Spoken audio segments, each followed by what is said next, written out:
That Hashem Shiur will be Leil Nishmat Abraham ben Dora and Dora Duchtar bat Mihal. That Hashem, they have a Leil Nishmat. There's nothing greater than Leil Nishmat than Limud Torah. Talmud Torah connected Kulam in every area of life. In every zechut, every mitzvah, Talmud Torah is always connected Kulam. Now, one of the things that people focus on during Leil Nishmat is they say Kaddish. Kaddish is something that we say, but if we really pay attention to the words of Kaddish, what are the words of Kaddish? The words of Kaddish we say is Yitgadal v'yitkadash v'rabam, right? May Hashem's name be great. So what does Yitgadal v'yitkadash v'rabam, may Hashem's name be great, have to do with Leil Nishmat? What lesson does it come to teach us? When we say Gadal Mitkadash Mirabah, may Hashem's name be great, what we're really asking for is that the fact that we live in a world called Ha'olam comes from the word Ha'elam, right? That means hidden, that HaKadosh Baruch Hu is concealed in the world. So we're asking Hashem's glory, Hashem's name to be more revealed, more publicized, more known. So when we say Gadal Mitkadash, it's what we're really asking for is Hashem's name to be sanctified and glorified in the world. Is that Hashem's name should be more seen, more visible. Now, one of the ways that people make that happen is not only by saying Kaddish, but also by living their life to the meaning of what Kaddish is. What is Kaddish? Kaddish is, like we just mentioned, to glorify Hashem's name. That a person lives his life in a way that he glorifies Hashem's name. That's the biggest Kiddush Hashem that a person can make. Not only to say Kaddish, not only to do things Leil Nishmat, but also to live B'Kiddush Hashem.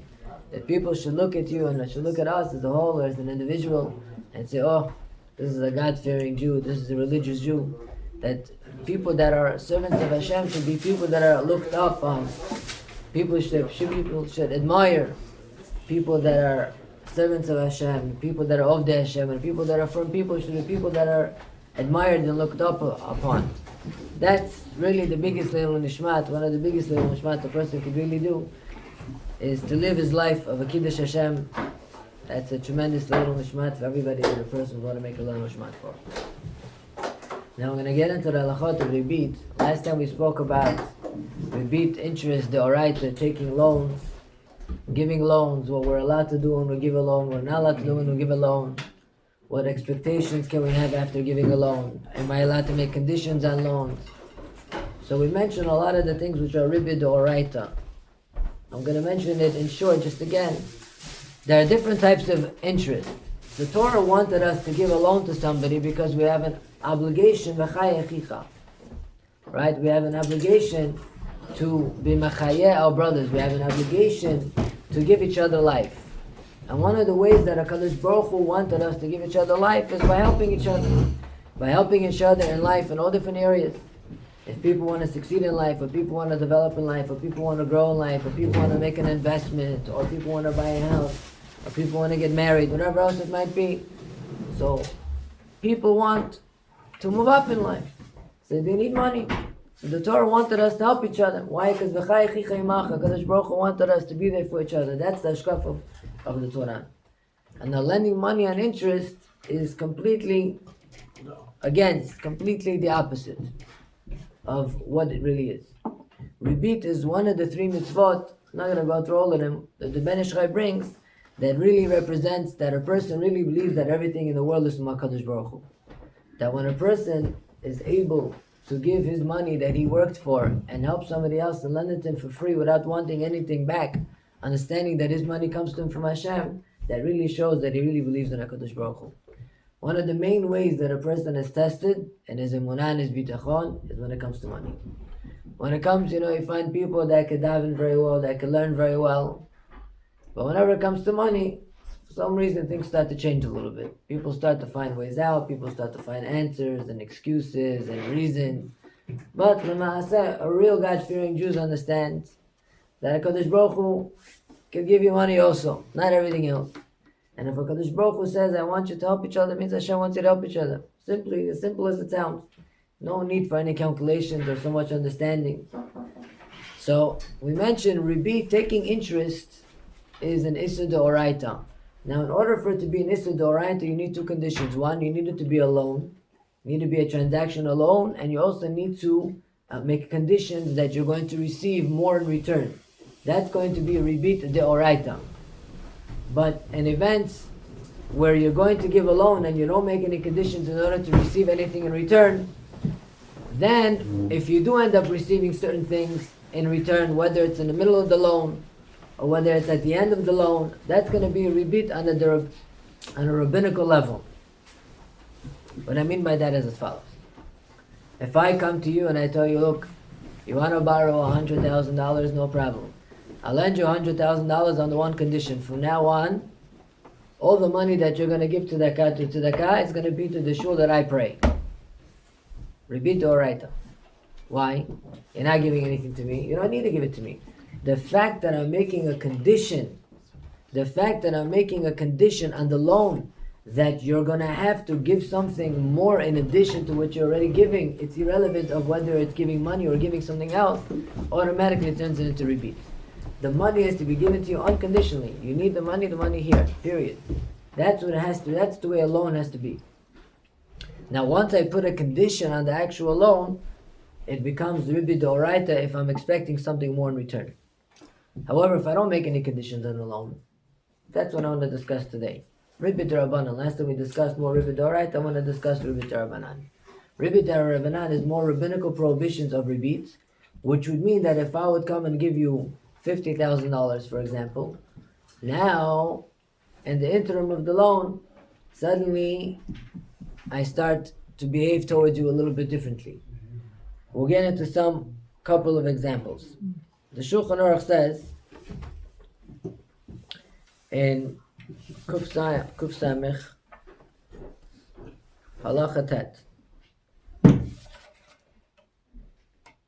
Halacha Zayin actually.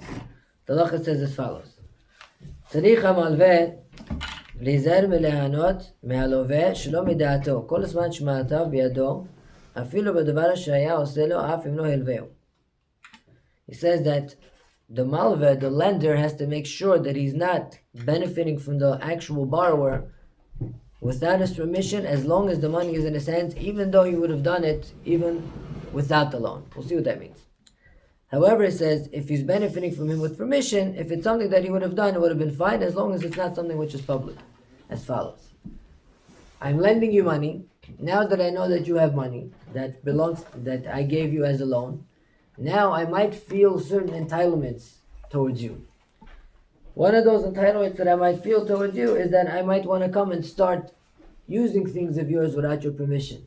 So if, for example, you have a 14 karat gold stender with diamonds on it and a very fancy item, just using an example, that you're careful that nobody uses it. And now suddenly I come and when I ask you for permission, you let me use it. But without permission, I never used it without permission. But now I feel like since I lent you money, I feel like I have a certain entitlement to your properties. That if I would want to use it without your permission, of course you let me use it without your permission. Why wouldn't you let me use it without your permission? Deep down inside, I feel like since I lent you money, I'm entitled to use it without permission. That would be also because of Ribit. That's also considered interest, because there I'm feeling an entitlement to be able to use something that belongs to you without permission. Because of the money that I lent you, I'm entitling myself to use your objects without your permission. That also remains an Issa Ribit. However, if it's something that I use of yours that I always use without your permission, I can continue using it without your permission, not unless it's something which is public. Something which is done publicly, even if I generally use it without your permission, here we come more into a problem. So, one of the examples that I wrote down over here, if I lent you money and you have a car, you generally don't lend anybody your car. You don't lend anybody a car. Now I come and I tell you, can I borrow your car? You tell me, yeah, for sure, for you, of course you could borrow my car. And you let me borrow your car. Why are you letting me borrow your car? Because you feel like since you're indebted to me in a certain way, you can't say no. And why am I feeling like I'm privileged to borrow your car? Because I feel like you owe me money, so I feel like if I ask you for whatever I want, you won't say no. So this causes a problem. I can't go ahead and start using things of yours that I never took from you before and start asking you to do things for me. Not unless it's normal things that we always did for each other until now. But if these are unusual things that I never asked of you, then I'm not allowed to go ahead and ask of you now as well. Now, another problem would come up, buying aliyot for each other in a shul. Right? I lent you $50,000. Now we're sitting in shul, suddenly you start buying me aliyah. Shishi, $300. The guy never bought me aliyah in his life for $300. And maybe if he bought me an aliyah, maybe he bought me an aliyah for, $50, shlishi or something. But now suddenly to buy me a shishi for, $300? My eye. Why suddenly it's time to buy me interesting aliyot? Oh, you know what people are going to start to think? He owes him money, that's why. That's a problem. That's a problem, right? When I lend somebody money and he now starts to buy me aliyot that he never bought for me before, now you have an issue also of rebit. So if you would lend somebody money and that person would owe you money, he would not be allowed to start buying you aliyot in shul. That's also a form of rebit because he's sort of spending money to give you something more in return to what he actually received from you. That also is considered a form of interest. Loans have to be with no benefits. Period. No benefits whatsoever. Even if I'm benefiting you and you didn't ask for it, you didn't expect it, it's irrelevant. It still remains to be asr. A gabbai in the shul. He gives out aliyot throughout the week for free. Right? There's some gabbais that are, usually pick on more of the rich people all the time. And there's some gabbais which are more feared, they give the aliyot out equally. Now suddenly, this one gabbai knows he borrowed some money from somebody in the shul. Now suddenly he starts to give this a guy an aliyah more often. That's also become masrur. Why? Rebit. You're giving him something in return for the loan that he gave you, and it's evident, it's something for Hesi, it's something you never did before as well.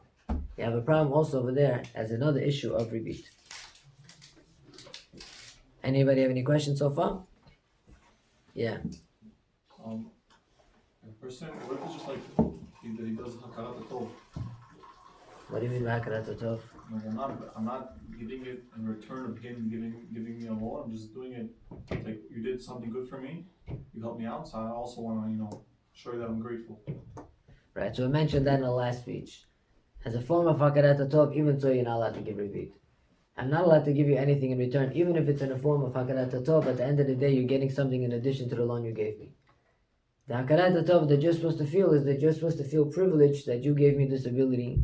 The Chovat HaLevavot and Shar Bitachon explains that when somebody comes to you for a loan, or when somebody comes to you for help, or when somebody comes to you for anything, the perspective of a Torah-believing Jew has to be that Baruch Hashem gave me the privilege to be able to help this person. Chazde Hashem, a person is just a shliach. You're right, he was the one who gave it to you. He felt privileged to do the chesed for the other person. The other person is supposed to say thank you for the chesed that he did to him, but he's also supposed to realize that he's just a shliach min hashamayim. That doesn't mean you're not supposed to have a hakaras tov, but the Torah didn't want it to be that, I'm going to show you a hakaras tov, so I'm going to buy you a gift, and I'm going to give you this, and I'm going to give you that, because then people are going to have more interest in lending money than actually lending money to help people. They were going to expect things more in return. That's just a side point. But be'ikr, even if it's done b'derech hakaras tov, it's still us to be able to do something, especially spending money, makes it much worse. You're going to see that as we go on, even if you just want to start being nicer to the person, as in return for the loan, because of the loan, it also poses an issue. But even that's limited, we'll see. Yeah. But how? It's not even shveh puta. What? It doesn't have to be shveh puta. It doesn't have to be worth anything. Even if I start saying good morning to you every morning, and I start smiling at you, I never looked at you in my life, that's also a form of rebit. Is that like rebit from Rabbanan? That's rebit Rabbanan. Everything is going to be pretty much the day they rebit Rabbanan. Rebit right is only two things: a loan and a condition that receive more. Other than that, most of the time you'll always have rebit Rabbanan. Almost one, you will not have rebit right in one other cases. Now, another case I want to discuss that the Shulchan Aruch speaks about. It says, I'm going to give you an example that's not so common, and then just to get the idea behind it, and then we're going to go on to examples that are very common once we get the idea. The Shulchan Aruch says in Siman Kuf Samech in your idea halacha tet, lo yaseh melacha lachavero al manat shechavro yaseh mo achar kach melacha she'yoter kiveda. אפילו או לעשות עמו אותה מלאכה עצמה אסור אם הוא בזמן שהוא יותר כבדה כגון שזה מנחש אוקיי. I'm not allowed to make, now this halacha is limited to the words that the Shulchan Aruch says, al manat, conditional. I come and I tell you, I want you to do something for me on conditions that next time I'll do the same thing for you. For example, I tell you, look, I have ordered a nice big closet in my house. It's huge. I want you to do me a favor. Come build this closet with me, and next time I'll build your closet with you. You tell me, look, okay, I'll do it with you, but I have another closet coming in a week from now. You have to come and help me build my closet too. And we agree. Now you come help me build my closet. It takes us 2 hours. Now I come to your house to help you build your closet. Your closet takes 3 hours. Since I made a condition, that also becomes a repeat. Why is that repeat? Now, there's 2 ways that people could do such a thing. One way is I could say, look, Habibi, I need help. I need you to come help me build my closet in the house. Sure, no problem. If it tells you next time I have something to build, you can help me too. I tell you, of course I'll help you. I'll help you anytime, not only next time. That's okay because it's a form of talking, that your friendliness, there's no conditions, there's no obligations here involved. It's just a form of friendliness, a friend of talking. So then you can come, I can help you can help me, whatever it might be. But if I come and I tell you, look, you're going to come and you're going to help me build my closet, but only under one condition, right? I'm going to tell you, I'm going to come and help you build your closet only on one condition. That in 2 weeks when I get my closet, you can help me build my closet too. Or that's the example of it. Why? Because when I'm coming and I'm helping you build your closet, I'm investing time and effort. Time and effort is something that's worth something. Now I'm finished. Now you know you have something on credit. Now what you have on credit is worth 2 hours. What are you receiving in exchange? 2.5 hours. Right? So that's also considered a form of Ribit Rabbanan. Where would this come into practicality more? By teachers and by babysitters would be very common. It would apply in many other places. For example, if you have 3 kids and your neighbor has 4 kids, and you tell your neighbor, look, I'll watch your kids tonight, and tomorrow you watch my kids. That was the deal. Now I watched your kids tonight. You only have 3 kids. I have 4 kids. I watched your 3 kids on the conditions that you're going to watch my 4 kids tomorrow. So what am I doing? I'm gaining more by doing something for you than what you're doing for me. That's also a form of repeat. Because I'm putting you on the line to receive more than what I actually gave you. I provided you a service that equals 2 hours or equals a certain amount of work.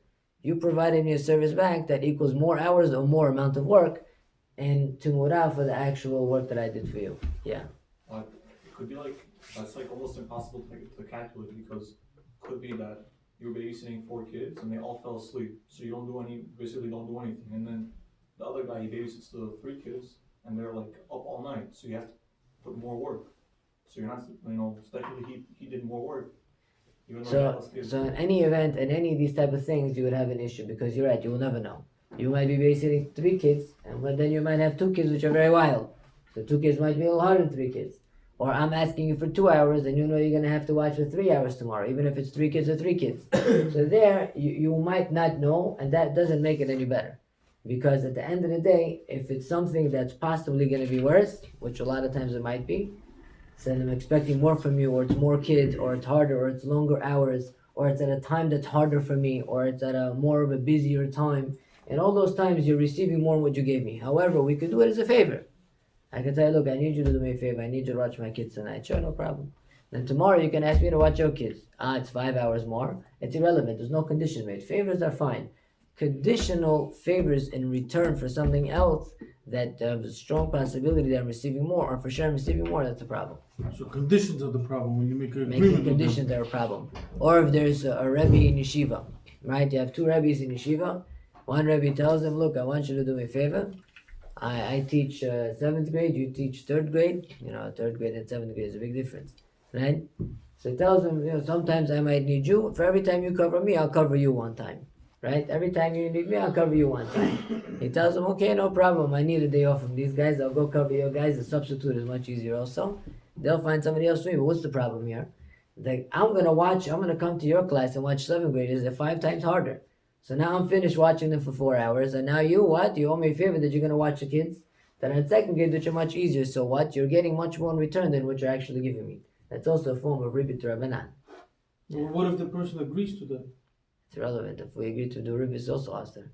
Most of the time, people agree to do repeat. People are, yeah.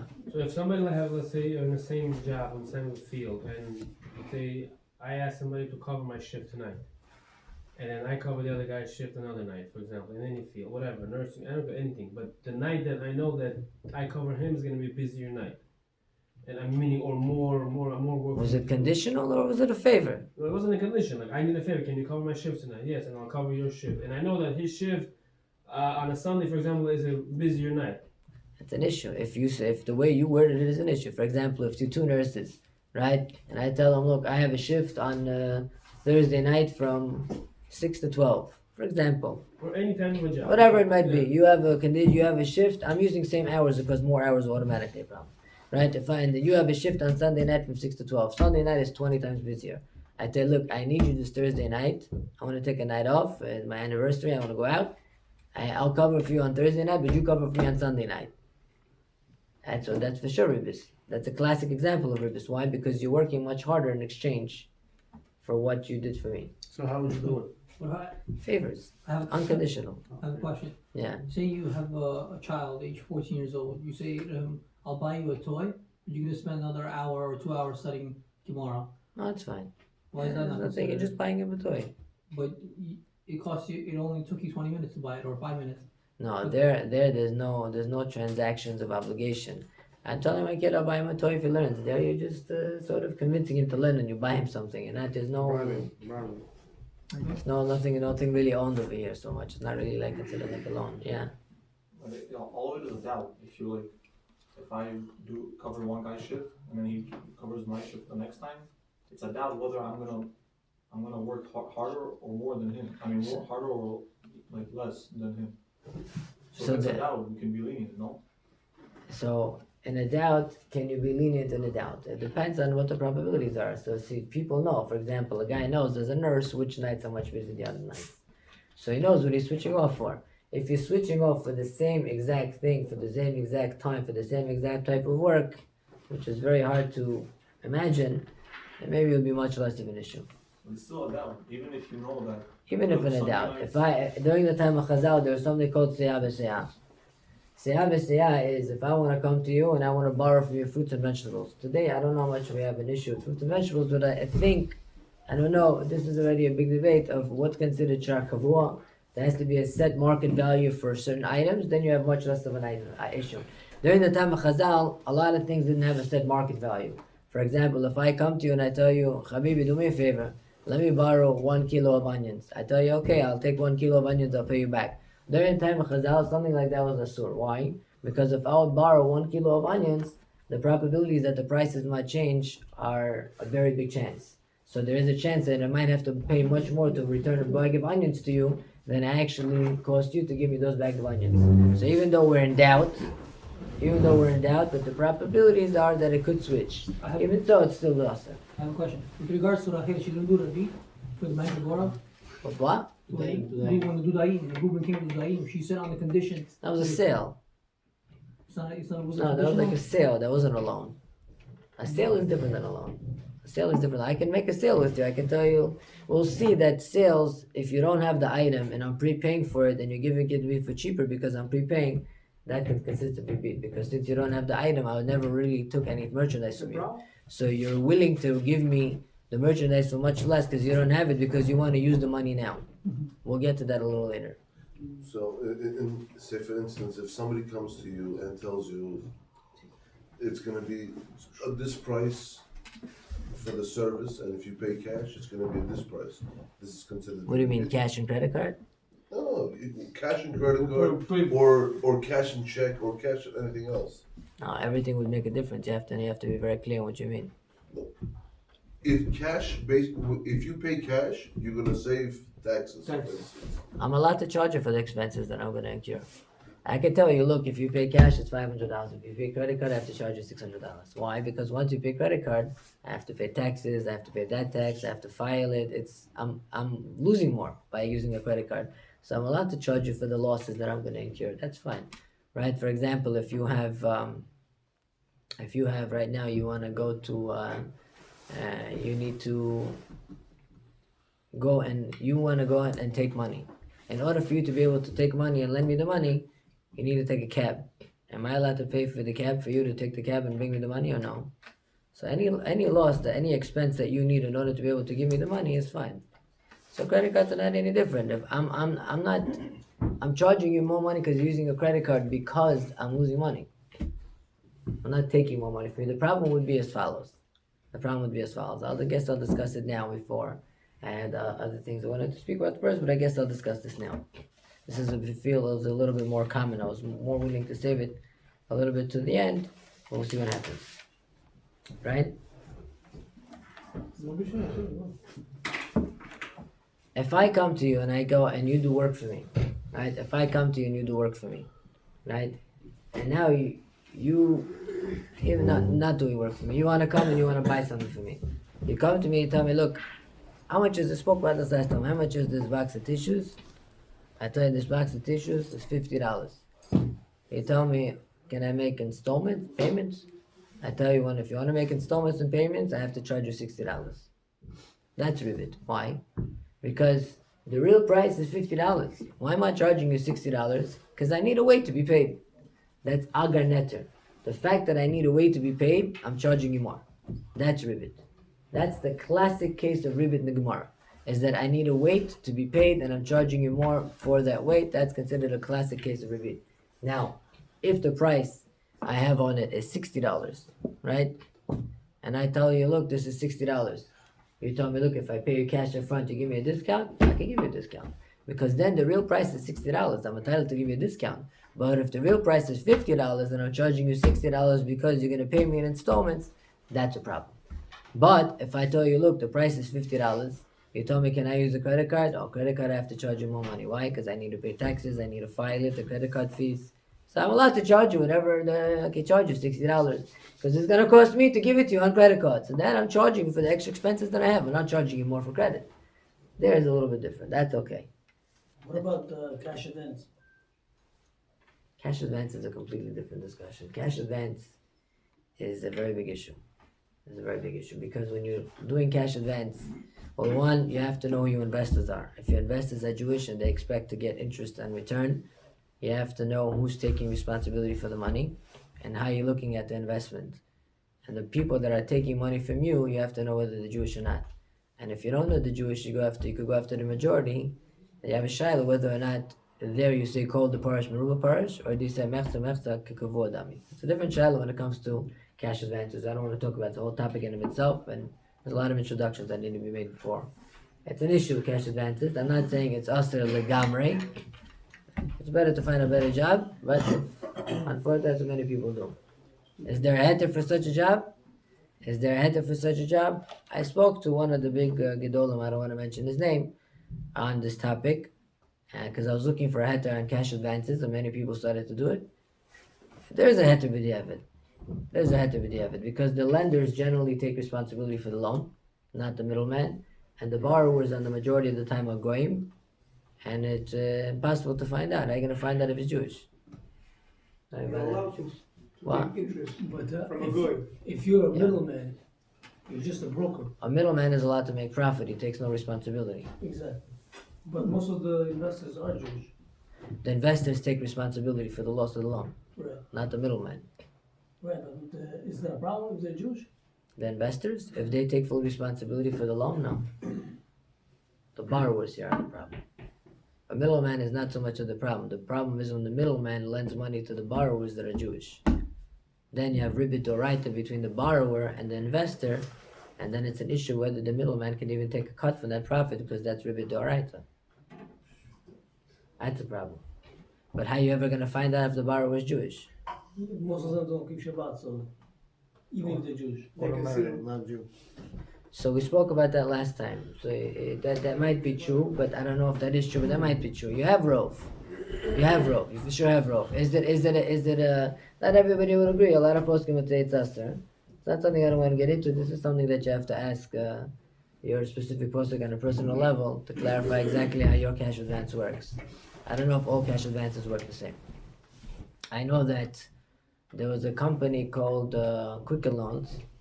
He was owned by a Jew, and he didn't want to make a heter iska, And when all the Rabbanim got together and they made a ban against borrowing money from him, and they posted it on the Wall Street Journal, he got very nervous and he immediately called and he made a whole gathering and he wanted a heter iska. And they made a heter iska. So on his side, when he gives you a loan, because he gives you loans, mortgages, whatever it might be, quickly, you get your mortgage quick. Pay a little fee, but you get it quick. You don't have to wait as long. And he takes a cut, he takes the loan, he gives you the loan, he takes the loan interest and he sells it to another bank. But during that interim, you have problems of ribbis. And there, on his side, he offers you a heter iska. It says, do you need a heter iska? So in your cash advance, if you could offer such a contract, do you need a heter iska? It for sure be much better. It'll for sure be much better. But you gotta know how to make a heter iska for a cash advance in order to make it very hard for the people not to work around you. Right? I have a question. Imagine there's a Jew and there's a goy, and the Jew tells the goy, "Listen, I want to give you $300, but on an interest." Eventually, this goy converts. He gives the interest before he converted, and he converted now. Is he allowed to take that money or no? He already collected it before he converted?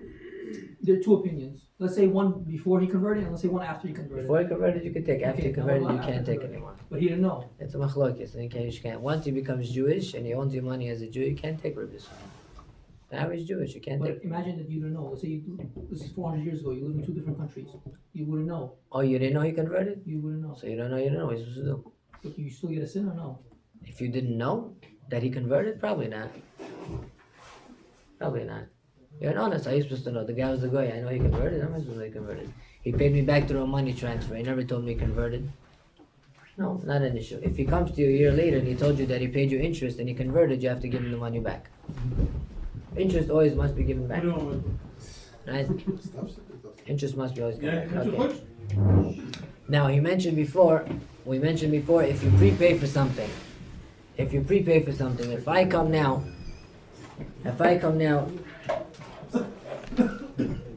let me say one more case and then I'll get to prepaying for something. If I went and I gave money to I lent money to a certain rabbi, to a certain Rosh Yeshiva, to a certain congregation, and I lent him money and I told him, look, Rabbi, I'm going to lend you $100,000, but I need you to do me a very big favor. I want you to learn Gemara with my son every day.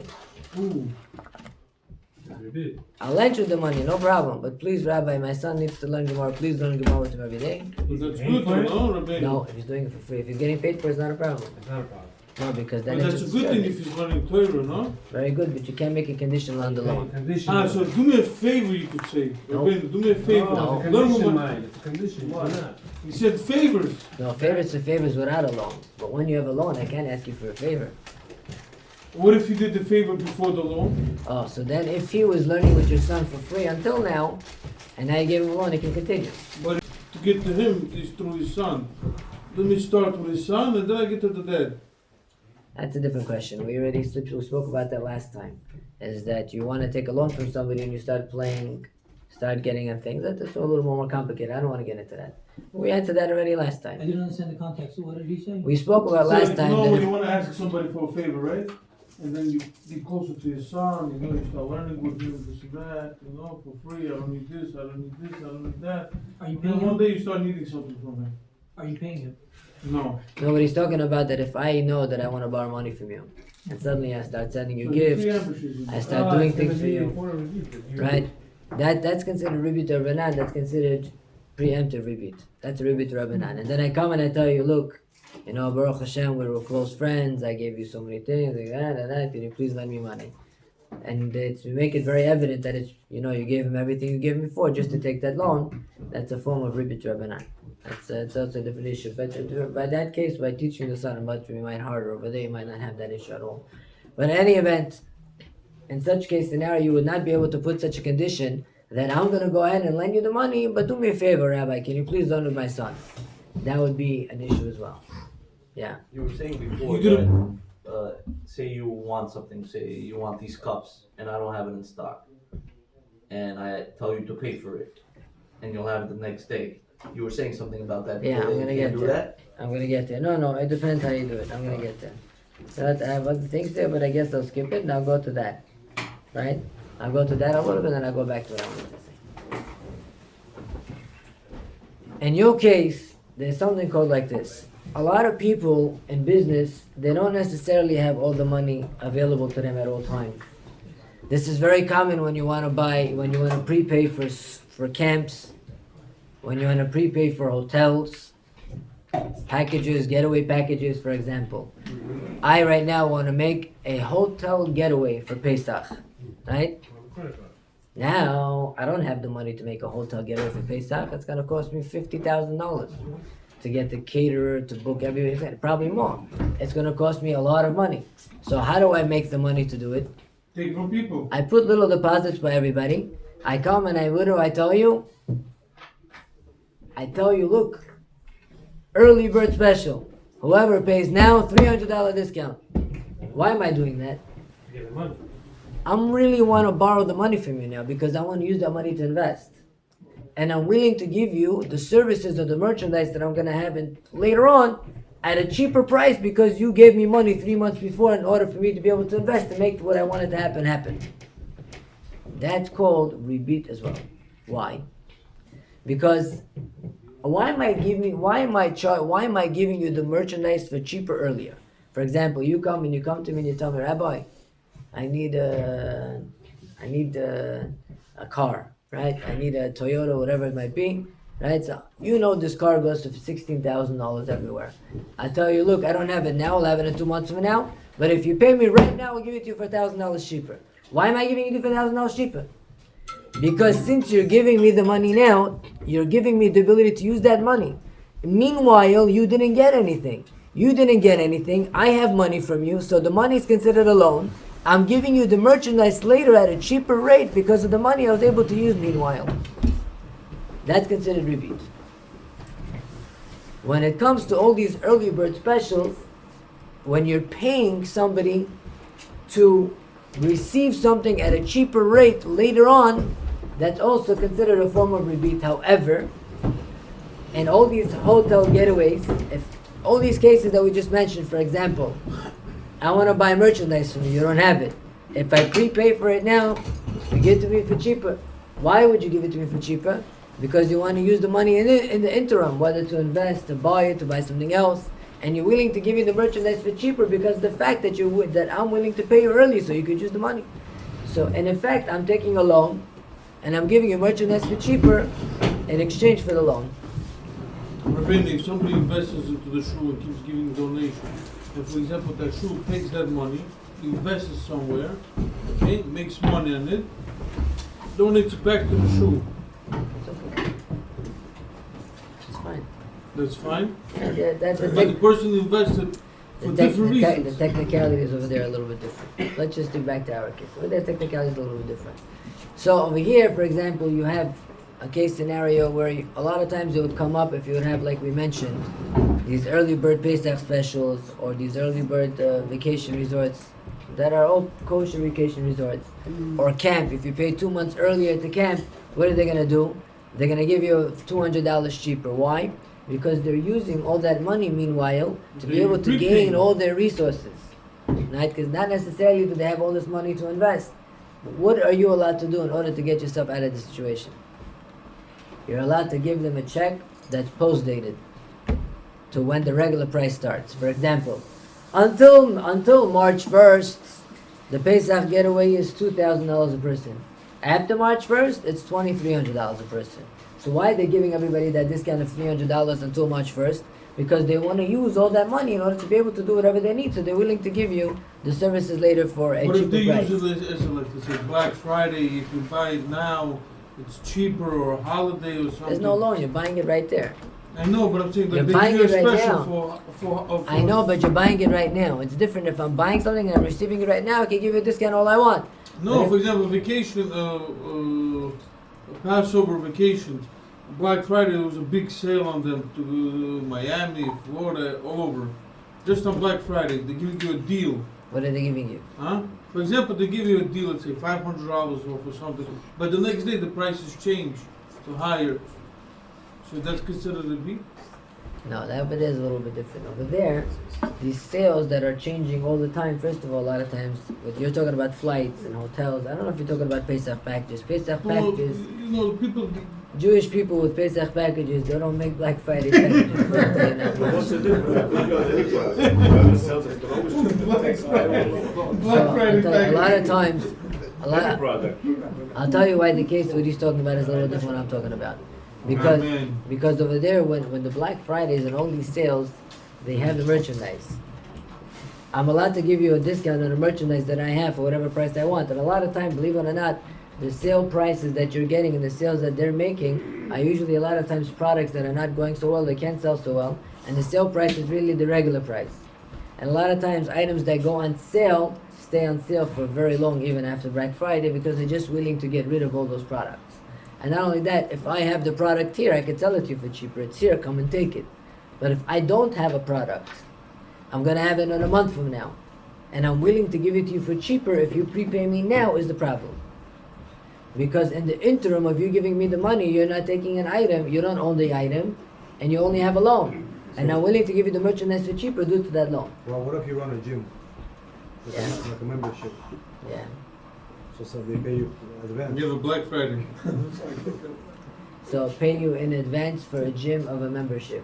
We need to say that if you pay in advance, the price is Well, it's a certain price. over there is a bit different because you're offering them the service right away and they're buying the services right away and the money is not a loan to you. You're providing them the services with the money right away. They're taking that money and they're utilizing all the services immediately. But in the case scenario of the hotels and the getaways and all these things, I'm taking your money, I'm not giving you anything. You're not getting anything. You're only getting it in 2 months from now. But if I'm providing you service right now and I can have a price, a discounted price or a regular Yeah, price, but this is the condition, they make a condition. We're gonna give you a deal because it's 2 months from now. So that's part of the Jose, so. I don't see a problem with so it. you give them a check that's post-dated for 2 months from now. No, they tell you, we're giving you cheap because we want the money in advance. Why do they want the money in advance? For whatever it is that they're selling, doesn't matter what product, somebody will sell your product. Yeah. I'm giving you 20% discount because I want to sell it to you today, I need the money today. That's the problem. You need the product 2 months from now, buy it today, keep it for 2 months, and then use it 2 months from now. Oh, you have the product? Whatever it is, they'll give it to you. No. If you have the product and you don't have the product, it's different. Do you have the product? Do you have an iPhone for 200? Yeah. You want to sell it to me? Do you have it on So you? I have to have, I cannot send you a, You cannot sell me a product you don't have and give it to me for I cheaper cannot when sell you have something it. to accept 2 months from now, a month from now. If you give it to me at a cheaper price for that reason, no, you're not allowed to Why? because the only That's re- one of the conditions of the sale. I have a question for you. Yes. I have a question for you. If I come and I buy something from you that you don't have, I tell you, what do you sell? Phones? I tell you, okay, you're gonna tell me you're gonna have the phone in a month from now. You tell me, pay me now. I pay you $500. Yes. I didn't buy the phone. I gave you money. You owe me money. Yeah, but or You're or using you my bought money. The fact the reason you sold it, you gave me the $500. I'm not showing this phone to anybody else now. So you locked it in a way. So I'm not sure. I locked it in at a cheaper price. At whatever price, I had only one Why phone. why are you giving it to me for a cheaper price? Because I need money now. Oh, you need money now. Yes. So you're using the money now. I see what you're saying. You're using the money now. You're not giving me anything now. So it comes out that you're borrowing money and you're gonna give me merchandise for cheaper because you borrowed the money. Yes. Got it. No, it makes sense now. If I lend you money, I lend you $1,000, and then I know you sell watches. You tell me, oh, for you I'll give it to you for 15% off. Why give it to me for 15% off? Because I lent you money. So you're willing to give it to me for cheaper because I lent you money. I did you a favor. So you give it to me for cheaper because I lent you money. That's a problem of ribbis. So if you're giving me merchandise for cheaper because you have my money as a loan, that's a problem. So for me giving you money and you're giving me a discount based on that, that's a problem. That's what's happening. That's what a lot of these people are doing. They don't have the money. They're taking all the money, and all the money is a way for them to invest. And because you give them that ability to invest the money, which is considered a loan because you have no product, you're willing to give them the product at a cheaper price. That's a problem. Yeah. I think you wanted to ask me a question. So if somebody tells me to come fix something for him, for instance, say, come fix this window, right? And I made a deal, made $100 to fix the window. And then when I come to fix the window, he told me, oh yeah, after this, by the way, fix that window as well. Is that considered? No, that's not a question of ribis. That's a din of schirat poalim. If you come to me and we agree on a window, I looked at that window, right, and we agreed on that window, right? And that window you told me you want me to fix. I tell you, okay, estimate $100, right? Now I come to fix that window. I was hired for that window. My job is done. You want another window? It's a separate job. It's nothing to do with interest. No, he's telling you do that window. I won't pay you until you do that window, for instance.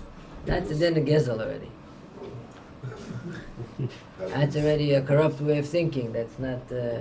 I'll tell you a case that I spoke about in the shul on Shabbat. Every Shabbat before Musaf, I usually discuss one Sheilan Choshen Mishpat, and I say something on the parasha. I discuss the question: if you go and you find a house, or you find an apartment, or you find a house for rent, and you find it through a broker, you call up the broker tells you, yeah, it's a little bit off topic. Tells you, yeah, come, I want to show you the house, no problem. You come, you see the house. After you see the whole entire house, he shows it to you. You want to buy the house. The broker charges a 12% fee. 12% fee for 1 year of rent. So say it would be $10,000, right? That's how much the broker charges. Now you went, you saw the house, you took the broker's time. Once you finished looking at the house, you want to buy the house. But what did you find out afterwards? That the house belongs to your wife's cousin's brother. I don't need the broker anymore. I tell the broker, thank you very much for your services. I appreciate your time. I appreciate you showing me your house. But I don't really need you. I know the guy without you. And I want to go now and buy the house. The broker tells you, what do you mean? You called me. I offered you a price. You came. I provided you my service. I showed it to you. You want to take the house. Or now you want to work around me? Do you have to pay him or not? Yes. 100% you have to pay him. Rabbi, so And if Can you just don't take pay, care of him on the side and go do by your own business? if he agrees to it, you can make different terms. But halachically, And then what if he doesn't buy the house? that's not ribbish. It's Does just he a owe form me of money payment. back? No, but what he said, Doesn't on the buy the side, house. consider paying him. If you don't want to buy the house, you don't want to buy the house. But my point being is, your question is more of a question of gezel, not a question of ribbish. You cannot do something for somebody and then after he does it, tell him, oh, make it conditional. You know, if you don't do this, I'm not going to pay you. It's two different things. So what happens if a person comes in and wants to buy an item, but then he looks around, and then he makes you work so hard, and then he says, I don't want to think about it. So there's halakha, it's a He comes Gemara. out, he basically wastes your time. There's a Gemara in You Bab wasted your, Metzia. you took 2 hours. There's a Gemara in Bab Metzia and Daf Nun Chet or Daf Nun Tet. And there's also a halacha in Shulchan Aruch Siman Reish Chav Chet called Ona'at Dvarim. I'm not allowed to go into the store knowing that I'm not interested in buying anything, and I'm just going to ask a random amount of questions, and I'm really interested in buying it online or really interested in buying it somewhere else. I'm just going to drive the guy nuts. That's Isser Ona'at Dvarim. It's an Isser Doraita. You're not allowed to do that. So in your case scenario, if I came into the store on the assumption, for example, if you have an online business, you sell glasses, the guy calls you, tell you, how do I know how it looks? Go to Cohen's Optical, try it on, see how it is, and then come back to me. Right? Right? So that he's not allowed to do because that's called Ona'at Dvarim. He comes to the store, he has no intentions to buy, and he's just wasting the guy's time. You're oppressing the person. That's us. Halachically, it's us to do. So if you're going not allowed to be a dreamer? if you're going into the store and if you're going into the store and you know you don't want to buy anything, you're only allowed to ask for customer service on the one condition. What? You cannot mislead the people in the store thinking that you want to buy something. You have to tell them right away, look, I'm not interested in buying anything, I'm just looking around. If you tell them that, you can drive them crazy all day. It's their problem. They want to waste their time with you. It's up to them. But you told them right away you're not interested in buying. That's okay. What if you tell them you're not interested in buying? You know, just let me see this piece. Let me see this That's item. fine. Let me see this item. Once you tell them you're not interested, if they're dumb enough to waste their time on you, it's up to them, not you. It's a Right? mitzvah there right there. No, but if you're misleading them and you don't tell them, that's us. That's the problem. That you're not allowed to do. So in his case, if he knows that he's going to go into the store and look at every single little item and he doesn't really want to buy it, he just wants to see the model number, he wants to go buy it online, that would be us to do. Yeah. I want to ask back to the case with the hotel. Basically, you said that you're not giving him anything unless he pays a deposit. But you really are. You're getting the spot. Because many times places. Oh, so that's what we said. So he said if you just want to reserve a spot and you don't want a prepayment as a form of loan for him to invest and he's going to give you services for cheaper, you could predate the check. For example, if the normal cost is $2,000 until March 1st, after March 1st it's going to be $2,300, you can write him out a check for $2,000 to March 1st. And then it won't be a problem. There's no prepayment. You're giving him $2,000 on the day where everybody's paying $2,300. So then you're just reserving a spot. You're not lending him the money to use and getting merchandise for No, cheaper. what if it's like a method that they say like pay now, like cash or check for that day? That's what they want. No, let's say to get people to come. Like, okay, if you pay now, I'll make it $2,000 just so they can get more people to come. And They are- then next week it's gonna be $2,500. They do that, but they also do it in order to be able to use that money to invest. Most of the time they use that money to invest. These people don't generally have so much money to organize these events on their own. That's why they make discounts before. Yeah, but since you locked the person, you give him a spot, Yeah. then you technically did give him something.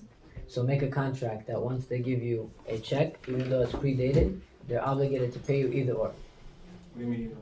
Make a contract that once you give a check, even though it's predated, you sign your name, you cannot back out. Even if you decide not to come, you still have to pay for the actual resort. And if they decide not to, you could take it to court, you could do that. But you could, the problem is taking the money and using it and giving you something for cheaper later on, that's the problem. I know, but you said it's a problem because they didn't get anything in return. So what if that's the spot is what they get in return? Spot is not, you're not getting anything. A spot in 3 months from now, even if you're getting a spot, they're giving it to you for cheaper because they're using your money. Meanwhile, you're not getting a spot, they don't own the hotel, they don't own the caterer, they don't own anything. Let's say you're a teacher that teaches bar mitzvah lessons, Yeah. and you charge everyone $20. Eventually, it comes to a point where you want to charge another individual $60. Are you allowed to do that? A certain individual, A certain individual. because he has more money, No, let's say because of that. that's more of a halacha of ona. If the going rate of a tutor or of a bar mitzvah teacher is $30 or $40, and you know that somebody has more money and you want to charge him $60, you have an issa right of ona. You're going above the market way too much just because you want to take advantage of But something. he's really very rich.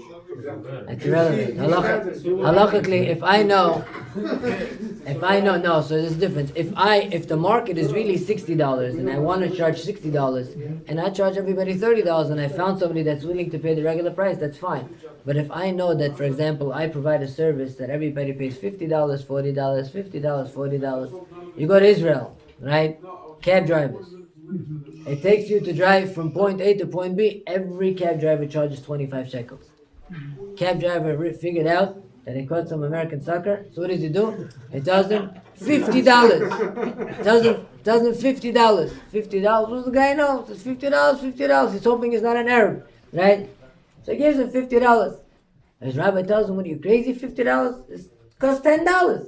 So he ripped him off. $50 to $10 is a big difference. It's much more than ona'an. Halachically, if he would know who this cab driver is, he would be able to take the money back from him. It's considered ona'an, and ona'an is not machul, and it's considered like gezel, and he must return it. He paid for his insurance and gas. No, if the going rate is $25, it's $25. You can't overcharge by the going rate more than 1/6. What? Would it be an issue to charge below the market? What reason would you charge below the market? Because you want to remove the competition. That's fine. So it depends. If you're already going on halachot of ona'ah, if you want to charge below market because you want to take all the customers for yourself and you want to keep those prices, it's fine. But if you want to charge below market, take all the customers for yourself, kill out everybody else, and then pick up the prices, that's also. What if you do Hesed? Chesed, you can do chesed. What if you have fluctuating prices? Why do you have fluctuating One person prices? is 30, another person 40, another person 60. Why do you do that? Depending on the person's status. It depends on what the going rate of the item is. For instance, I'm sorry, same question. Watch batteries. You know, one store, if you go to a regular jewelry store, they'll change your watch battery for $10. You go to Cartier, they'll change it for $200. You go to Rolex, they'll change it for $500. So there's no because every single store, based on their service and their rent and their expenses, that's their market. Cartier's market for batteries is $200. A jewelry store's market is $10. For example, if a guy is a store in the middle of Hooksville somewhere, right? He could charge you Hooksville prices. If a guy has a store in Manhattan, he charges you Manhattan prices. Manhattan has one price, Brooklyn has one price. Manhattan doesn't have to sell for Brooklyn prices. They give you much more best customer service, much more expertise, a much more place. They give you usually better return policies. They make you feel better. The fact that you're paying for all these other services, they're allowed to charge you for that. Their market price is different than the Brooklyn market price. So, if I do a service for somebody, they can get the same service done for $150, but I charge them $500. Why do you charge $500? Because for my service, I charge more money. What's the going rate of that service generally? It depends who you would call. If you would call a certain company, they would charge. So if the marketplace of that company fluctuates between 150 and 1,000, you could charge anywhere between that price.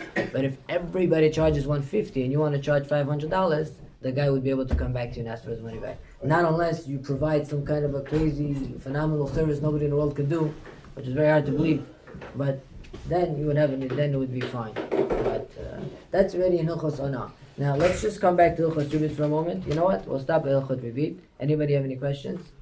What if you borrowed, like, for instance, you took a loan, right, and you replaced it with collateral, you gave him some sort of object in its place, right? Is the individual allowed to use the collateral? For instance, a watch. Let's say you borrowed 100,000, but you gave him as a collateral a golden watch worth 50,000, right? No. So if I borrowed money and I gave you collateral, you're not allowed to use it. And if I let you use the collateral without any form of payment, that's considered ribit. That's considered, could be even ribit d'oraita, right? It could be tzarechad ribit, depends what the condition was. But if I give you the collateral and I tell you I let you use it, but you have to pay me monthly, and you give me a loan, that's okay because I'm charging you rent for the collateral. That's fine as long as I charge you regular price. Let's say now that you took a collateral on the guy's land. The guy died. Now he has a child, it's an orphan. Are you allowed to take a collateral from the orphan? Oh, it's a really different question. You're allowed to take a collateral from the orphan. The collateral, it depends if it belongs to you. Did he pay you? The orphans generally, they might have to pay their father's loan. It depends whether you have a star, you don't have a star, collateral. That's a little bit different. It's a different type of a case. That's more in Yerusha and Achalot. It's not so much in Ribit. Any other questions in Hilchot Ribit? Loans, interest? No? Okay. Rabbi Chanani ben